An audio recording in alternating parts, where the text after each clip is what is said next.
ओम ग्राम grim ग्रोमसय गुरुवे नमः। सत्य सनातन धर्म यूट्यूब चैनल पर आप सभी का स्वागत है। बृहस्पतिवार की बहुत ही सुंदर कथा। बृहस्पतिवार का दिन देवताओं के गुरु बृहस्पति देव को समर्पित है। इस दिन भगवान विष्णु का पूजन भी किया जाता है। शास्त्रों में कहा गया है कि जो व्यक्ति श्रद्धा और विश्वास से इस दिन व्रत रखते हैं उसके जीवन से दरिद्रता, कलेश और बाधाएं दूर होती हैं तथा ज्ञान, संतान और सुख समृद्धि की प्राप्ति होती है। सभी प्रकार की मनोकामनाएं पूरी हो जाती हैं। प्राचीन समय में आनंदपुर नामक नगर में एक साहूकार रहता था। उसका नाम था धनपाल। धनपाल के पास अपार धन संपत्ति थी, लेकिन वह अत्यंत कंजूस और घमंडी था।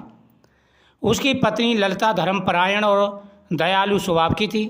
वह प्रत्येक बृहस्पतिवार को व्रत रखती थी, पीले वस्त्र धारण करती, चने की दाल, हल्दी और गुड़ से भगवान विष्णु की पूजा किया करती थी तथा गरीबों को भी भोजन दिया करती थी। उसकी जो पत्नी थी वह बृहस्पतिवार की पूजा करती, भगवान का पूजन करती और साथ ही गरीबों में अन्न धन बांटा करती थी। वह सभी की सहायता के लिए तत्पर रहती थी, सभी की सहायता करती थी। धनपाल को यह सब व्रत लगता था। वह कहता, तुम दान पुण्य में धन क्यों नष्ट करती हो? धन मेहनत से कमाया जाता है, पूजा पाठ से नहीं। ललिता मुस्कुरा कर कहती, स्वामी, धन तो आता जाता रहेगा, पर भगवान की कृपा स्थायी सुख प्रदान करती है। एक बार नगर में भयंकर अकाल पड़ा, व्यापार ठप हो गया।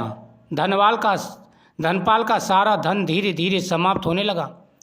जिन लोगों को उसने कभी दान नहीं दिया था वे भी उसकी सहायता को आगे नहीं आए। कर्ज बढ़ गया, नौकर चाकर चले गए। ललिता ने कहा, स्वामी, यह समय धैर्य और श्रद्धा का है। हमें पुनः बृहस्पतिवार का व्रत प्रारंभ कर देना चाहिए। धनपाल क्रोधित होकर के बोला, अब पूजा पाठ से क्या होगा जब धन ही नहीं है? तब भी तुम व्रत रखती हो। आज सब कुछ चला गया। धनपाल बड़ा धनी था, उसके पास भरपूर धन था। वह पत्नी से कहता कि ये सब व्रत की चीज़ें हैं, तुम भगवान की पूजा पाठ करते हो, इससे धन थोड़ी आता है। धन तो कर्म करने से आता है, व्यापार से आता है, पूजा पाठ से थोड़ी आता है। उसकी पत्नी कहती कि स्वामी, ऐसी बात मत करिए, धन तो कभी है कभी नहीं है, आता जाता रहेगा, लेकिन भगवान की कृपा बहुत ज़रूरी है। हमारा बिजनेस भी जब भी अच्छा चलता है जब माता लक्ष्मी की कृपा होती है, भगवान विष्णु की कृपा होती है। अगर माता लक्ष्मी और भगवान विष्णु रुष्ट हो गए तो हमारा बिजनेस भी ठप हो जाएगा। ये सब के ऊपर होता है, इसलिए भगवान पर विश्वास हमेशा रखना चाहिए। कुछ समय बाद ऐसा ही हुआ, उसका व्यापार नष्ट हो गया, धन नष्ट हो गया। उसकी पत्नी ने कहा कि स्वामी, आप चिंता मत करिए, भगवान हमारी हर मनोकामना पूरी करेंगे, आप भी व्रत रखिए। उसे और क्रोध आ गया, माने तो ऊपर से धन नष्ट हो गया और तुम्हें भगवान की पड़ी है। कुछ ही दिनों में धनपाल गंभीर रूप से बीमार पड़ गया। वैद्य भी असमर्थ रहे। घर में अन्न का एक दाना नहीं बचा। उस दिन बृहस्पतिवार था। ललिता ने संकल्प लिया, हे देवगुरु बृहस्पति, यदि मुझसे कोई भूल हुई हो तो क्षमा करें, मैं सच्चे मन से आपका व्रत करती हूँ। घर में केवल थोड़ी सी चने की दाल और हल्दी बची है, उसी से उसने पूजा की, दीपक जलाया और कथा सुनकर भगवान से प्रार्थना की। व्रत के बाद उसने प्रसाद के रूप में थोड़ा सा गुड़ एवं चने खाए तथा वृद्ध ब्राह्मण को भी उसने प्रसाद दिया जो द्वार पर आया हुआ था।